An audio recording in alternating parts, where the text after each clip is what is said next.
Paano mag-Xerox ng long na Xerox dito sa ating Epson L3210 na ang kaya lang i-Xeroxan is A4. Yan. Or short na bond paper yan. Guys, tingnan nyo yung difference. Ito yung long. Yan, kita nyo sobra. So, hindi siya makukuha ng A4. So, gagawa natin yan ng technique para ma-Xerox natin tong long na ating i-Xerox. So, paano nga ba? Ito ang technique niyan, guys. So, buksan lang natin to. So, gamit nga pala natin is long din. So, buksan natin yan. At itong side na to, natatama dito or ilalagay natin dito, ipapatong. So, patong nyo ng konti para pag slide habang nagpiprint mamaya is dumiretso siya. So, patong na natin. Kailangan nakapatong dito sa part na to. Tapos, Xerox na tayo. Yan. Habang nailaw pa ganun, so, i-slide natin ng dahan-dahan hanggang marating yung dulo.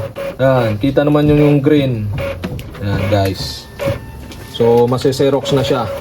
So, ito guys, yung lumabas yan. So, buo siya guys. Yan, ito yung ating sinerox na long. Tapos ito yung lumabas. Yan, tingnan natin. Pagtapatin natin yung R. Yan, kita nyo, umiksi siya ng halos isang daliri, 1 inch. Yan o. Yan, laki ng iniksi niya. At nagkasya siya sa A4 na Epson L3210 na printer. Pang A4 lang. Pero nagkasya yung long na sinerox natin. Yan, complete details.